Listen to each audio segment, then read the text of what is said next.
La campagne de moyenne portée ukrainienne s'est renforcée en 2026. À plusieurs dizaines de kilomètres du front, l'Ukraine détruit des postes de commandement russes, des infrastructures logistiques et d'autres cibles.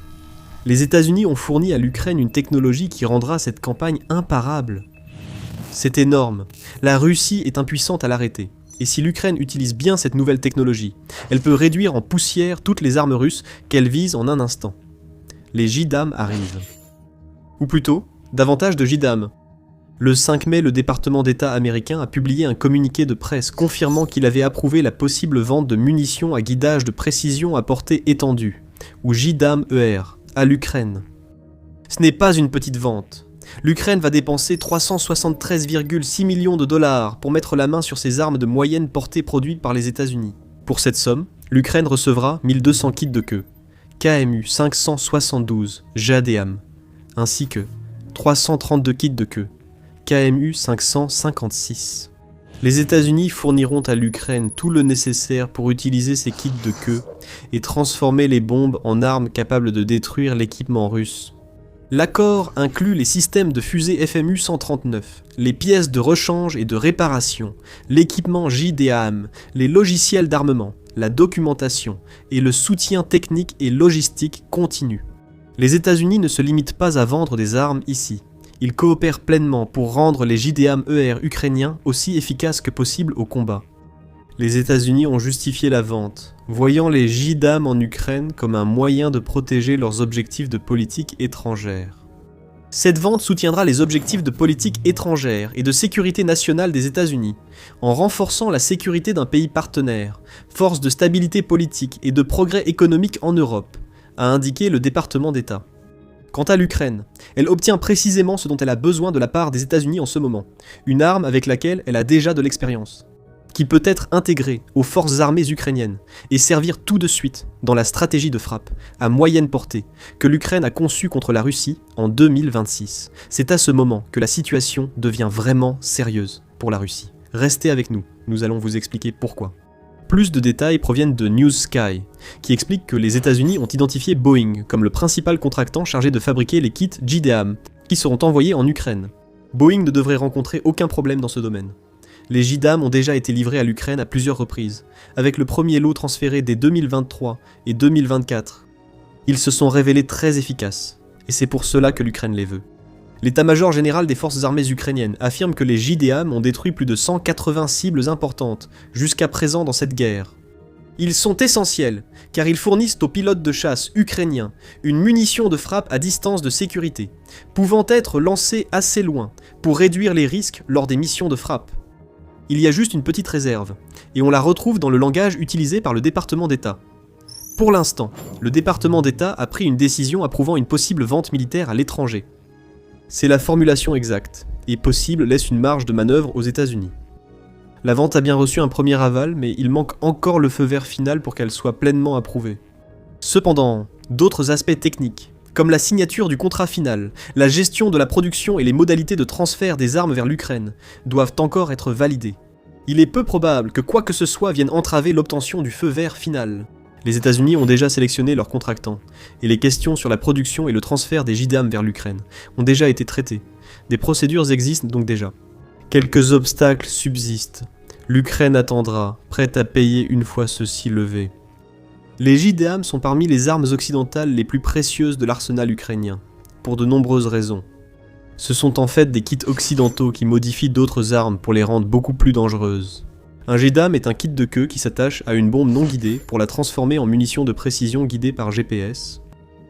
La différence que cela fait est stupéfiante. Avec une bombe non guidée, un pilote doit survoler directement la cible pour larguer ses munitions. Cela crée plusieurs risques.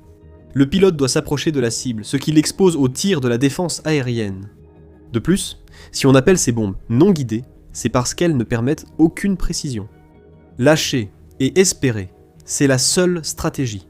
Et il est toujours possible qu'une bombe non guidée rate sa cible, rendant toute la mission inutile. Les JDAM éliminent une grande partie de ce risque. La variante JDAM-ER que l'Ukraine doit recevoir est équipée d'un kit d'aile spécial qui permet aux pilotes de larguer leurs munitions à une distance pouvant atteindre 40 milles nautiques de la cible, révèle military.com. La portée varie selon l'altitude et les conditions de largage, mais le pilote peut tirer à distance sûre, sachant que le JDAM a de fortes chances d'atteindre la cible grâce au guidage GPS. Une telle précision n'est plus un avantage en guerre moderne, mais une nécessité. Cette nécessité a conduit au développement initial du JDAM. Pendant l'opération Tempête du désert, en 1991, les pilotes américains étaient extrêmement frustrés par les bombes qu'ils devaient larguer. La Pavois-2 était la bombe privilégiée durant ce conflit et restait une arme efficace. Conçue durant la guerre du Vietnam, la Pavois-2 était un kit fixé à l'avant et à l'arrière d'une bombe Mark 80, ou d'autres bombes non guidées, permettant à la bombe de suivre un faisceau laser émis depuis le sol ou un avion. C'était le mieux que les États-Unis pouvaient faire au Vietnam, la Pavois-2 offrant une précision et des frappes plus efficaces que les bombes non guidées. Lors de l'opération Tempête du désert, la Pavois-2 montrait déjà des signes de vieillissement. Le kit était coûteux à produire. Quant au guidage laser, il devenait inutile en cas de tempête de sable ou de fumée, deux problèmes fréquents en Irak. Les lasers étaient perturbés. Les bombes Pavois-2 rataient leur cible. Après l'opération Tempête du désert, l'armée américaine a constaté un problème à résoudre. Les pilotes de l'armée de l'air avaient besoin d'un kit de guidage de bombes utilisable par tous les temps, sans dépasser le prix de la Pavois-2. En orbite terrestre, une nouvelle constellation de satellites GPS offrait la solution idéale. Les lasers furent abandonnés, le guidage GPS adopté. Et il n'a pas fallu longtemps avant que les États-Unis ne conçoivent le premier prototype de ce qui allait finalement devenir le JDAM, qui est maintenant en route vers l'Ukraine. Le concept initial du JDAM a été adapté au fil du temps pour améliorer sa précision et délivrer plus de puissance sur une cible ennemie. Les systèmes de navigation inertielle, ou INS, fonctionnent désormais en parallèle avec le guidage GPS intégré dans les kits JDAM. Un INS utilise une combinaison de capteurs de mouvement et de rotation pour calculer l'orientation, la position et la vitesse de l'objet dans lequel il est installé. Cela corrige la dérive qui peut se produire avec les armes utilisant le GPS pour le guidage. Cela peut aussi signifier qu'une JDAM atteint sa cible même si l'ennemi utilise des systèmes de guerre électroniques pour brouiller le GPS. Les JDAM sont testés au combat bien plus que beaucoup d'autres armes occidentales. Après la livraison des premiers kits, en 1997, ils ont subi une série de tests qui ont conduit les États-Unis à larguer 450 JDAM. Ces tests ont révélé que le kit permettait de rendre les bombes non guidées précises à moins de 10 mètres d'une cible, et que les JDAM ont une fiabilité du système de 95%. Le JDAM est également suffisamment flexible pour être modifié en fonction des besoins de la situation. Les coordonnées de la cible sont entrées dans l'appareil équipé des JDAM avant le décollage. Si la situation change, par exemple avec l'apparition d'une cible plus importante, l'équipage peut ajuster les coordonnées avant de larguer l'arme. Les JDAM-ER que recevra l'Ukraine résultent de plusieurs années de développement, offrant une portée bien supérieure à la version initiale du JDAM. Testé au milieu des années 2000, le JDAM-ER est compatible avec des bombes de 500, 1000 et 2000 livres, ce qui permet à l'Ukraine de varier la charge utile en fonction de la cible. C'est la polyvalence en action. Un kit de guidage pour bombes adaptables jusqu'au lancement, offrant une puissance de feu dévastatrice et précise. Le JDAM s'inscrit aussi dans la stratégie 2026 élaborée par l'Ukraine pour contrer l'offensive russe. Nous expliquerons pourquoi dans un instant. Mais d'abord, petit rappel, vous regardez The Military Show. Si vous n'êtes pas abonné, c'est le moment d'appuyer sur le bouton. Donc le JDAM est clairement impressionnant. Mais pourquoi est-ce si important pour l'Ukraine, au point qu'elle soit prête à dépenser plus de 370 millions de dollars pour mettre la main sur un peu plus de 1500 de ces kits? La répartition des prix est très révélatrice ici, si l'on calcule seulement selon le nombre de kits. L'Ukraine met la main sur un kit de guidage pour bombes ultra précis qui coûte un peu moins de 244 000 dollars par unité. Il faut aussi considérer les fusées, pièces de rechange, et le soutien inclus par les États-Unis dans la vente. Ainsi, le prix réel d'une JDAM-ER est bien inférieur. Ne vous y trompez pas, les États-Unis font quand même un bon bénéfice avec cette vente. Selon The Warzone, un kit JDAM standard coûtait en moyenne 21 000 dollars par kit à l'US Air Force en 2021. Les JDAM-ER coûtent plus cher que les kits standards, et vous pouvez inclure la marge et le coût du matériel supplémentaire dans le prix unitaire facturé à l'Ukraine. Néanmoins, les JDAM-ER permettent à l'Ukraine de transformer à moindre coût des bombes non guidées, autrement inutilisables, en armes de précision contre les troupes et cibles russes derrière les lignes de front. L'Ukraine a besoin d'armes peu coûteuses. La situation financière du pays, après plus de 4 ans de combat contre la Russie, n'est pas particulièrement saine. Selon Reuters, les résultats du premier trimestre 2026 de l'Ukraine montrent que son produit intérieur brut a diminué de 0,5%. Ce chiffre illustre les difficultés économiques de l'Ukraine, confrontée à un déficit budgétaire de 45 milliards de dollars prévu pour 2026. Une partie de ce déficit sera réduite grâce à un prêt de l'Union européenne de 90 milliards d'euros, soit environ 105 milliards de dollars, qui devrait recevoir le feu vert complet maintenant que Viktor Orban n'est plus au pouvoir en Hongrie. Orban bloquait le prêt. Maintenant qu'il est parti, l'Ukraine devrait enfin obtenir l'argent. Néanmoins, la situation financière précaire de l'Ukraine influence en grande partie sa stratégie pour 2026. L'Ukraine a besoin d'armes très efficaces pour un coût minimal. Le JDAM répond parfaitement à cette exigence. Même à 244 000 $, l'unité, le JDAM, représente un retour sur investissement massif pour l'Ukraine, à condition qu'elle puisse choisir les bonnes cibles à frapper. Chaque système de défense aérienne détruit par un JDAM coûte des millions de dollars à la Russie. C'est pareil pour les postes de commandement et réseaux logistiques. Même si les coûts pour la Russie ne sont pas immédiats, l'affaiblissement de l'arrière par le JDAM-ER entraîne des coûts indirects croissants. Chaque soldat qui meurt parce que sa logistique a été détruite par un JDAM ajoute encore plus de coûts à l'invasion de Poutine. Ainsi, les JDAM-ER bientôt en Ukraine seront sans doute un achat très rentable. Après tout, ce sont des armes suffisamment précises pour offrir une capacité de destruction au premier coup. Lorsque vous avez ce niveau de précision, dépenser quelques milliers de dollars de plus pour un JDAM au lieu d'un drone de portée intermédiaire a du sens. Au fait, nous avons déjà mentionné la portée moyenne à plusieurs reprises. Gardez cela à l'esprit, car c'est une grande partie de la stratégie 2026 de l'Ukraine, dans laquelle les JDAM s'inscrivent. L'ajout de plus de JDAM à l'arsenal de l'Ukraine signifie aussi que la force aérienne du pays vient de devenir beaucoup plus puissante. Rappelez-vous, les JDAM ne sont pas nouveaux pour l'Ukraine. Le pays en reçoit depuis 2023, et les kits de bombes ont déjà été bien intégrés dans la force aérienne ukrainienne. Les JDAM sont également compatibles avec les avions de chasse F-16, que l'Ukraine reçoit depuis 2024.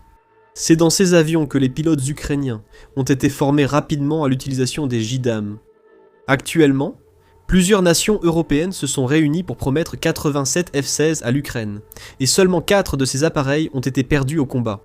L'arrivée de plus de JDAM-ER rend ces appareils occidentaux bien plus efficaces pour les options d'attaque offertes à l'Ukraine. Et l'Ukraine possède 6 avions de chasse Mirage 2005, et la France envisagerait de transférer jusqu'à 20 autres de ces appareils à l'Ukraine à l'avenir. Les Mirage 2005 que l'Ukraine a reçus sont également compatibles avec le JDAM. On pourrait croire que les anciennes plateformes soviétiques ukrainiennes ne peuvent pas utiliser le JDAM vu l'attention portée aux appareils occidentaux. Ce n'est pas le cas. Grâce à des astuces d'ingénierie, l'Ukraine a rendu certains systèmes soviétiques compatibles avec le kit de bombes américain. Nous savons avec certitude que les MiG-29 ukrainiens transportent des JDAM-ER, car il existe une vidéo les montrant en train de le faire dans la région de Zaporizhia, datant de juillet 2025. Cette vidéo montre que l'Ukraine utilise ses appareils soviétiques pour lancer des armes occidentales, les JDAM-ER des MiG-29 ayant fini par s'écraser sur un point de franchissement militaire russe, derrière les lignes de front. Cela nous amène à une autre raison pour laquelle l'achat de JDAM-ER est si important. L'Ukraine sait à quel point ces kits de bombes sont létaux, ce qui les rend idéaux pour la stratégie de moyenne portée accélérée, observée en 2026 là. Il existe de nombreux autres exemples enregistrés de l'utilisation du JDAM contre les forces russes, dans l'exemple du MiG-29 que nous venons de partager. Passons-en rapidement quelques-uns en revue. En mars 2024, Defense Express a rapporté que l'Ukraine avait utilisé des JDAM pour détruire des dépôts de roquettes et d'artillerie russes dans l'oblast de Kherson. La 38e brigade indépendante de marine d'Ukraine a aussi détruit un poste de commandement, avec un JDAM-ER, probablement tiré d'un MiG-29 selon la source.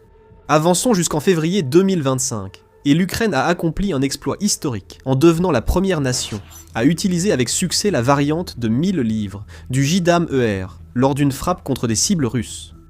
Un chasseur Su-27 soviétique transportait cette fois les bombes, preuve que le JDAM est intégré dans l'armée de l'air ukrainienne aussi complètement qu'une arme occidentale puisse l'être.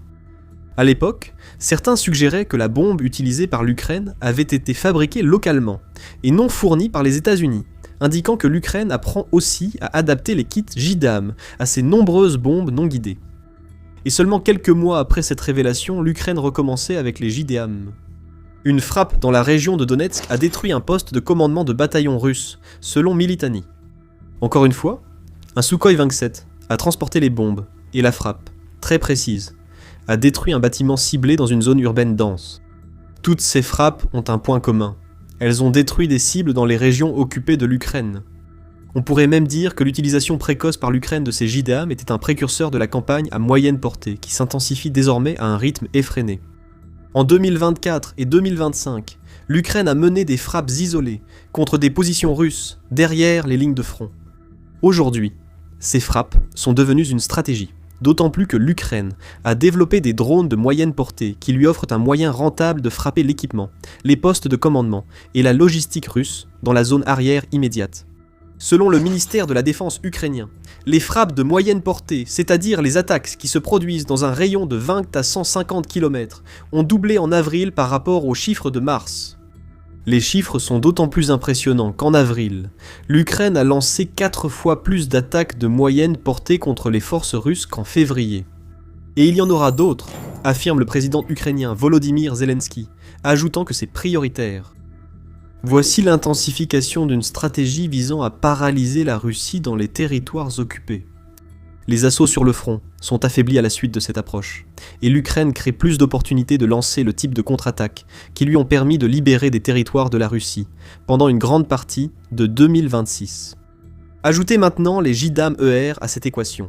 Lorsque la vente recevra le feu vert complet et que plus de 1500 nouveaux kits JDAM arriveront en Ukraine, la véritable puissance se révélera. Les JDAM largueront des centaines de livres d'explosifs sur un rayon de 65 à 80 km. Les drones de moyenne portée viseront des cibles russes plus éloignées. L'arrivée de davantage de JDAM signifie qu'une campagne à moyenne portée déjà organisée en plusieurs échelons devient encore plus efficace. L'Ukraine savait ce qu'elle faisait en demandant à acheter des JDAM aux États-Unis. La nation savait ce qu'elle réservait à l'arrière immédiat russe en 2026. L'Ukraine espère que tout sera vite finalisé pour recevoir les JDAM américains à temps et ainsi paralyser l'offensive russe du printemps et de l'été. La valeur des JDAM pour l'Ukraine ne réside pas uniquement dans le renforcement de ses défenses. Nous avons évoqué la libération de territoires. L'Ukraine mène une offensive totale contre la Russie. Tandis que l'offensive de printemps de Poutine échoue, l'Ukraine reprend l'avantage. Découvrez comment dans notre vidéo. Si vous avez aimé cette vidéo, abonnez-vous à The Military Show pour suivre notre couverture des nouveaux systèmes d'armes en Ukraine. Merci de nous avoir regardés.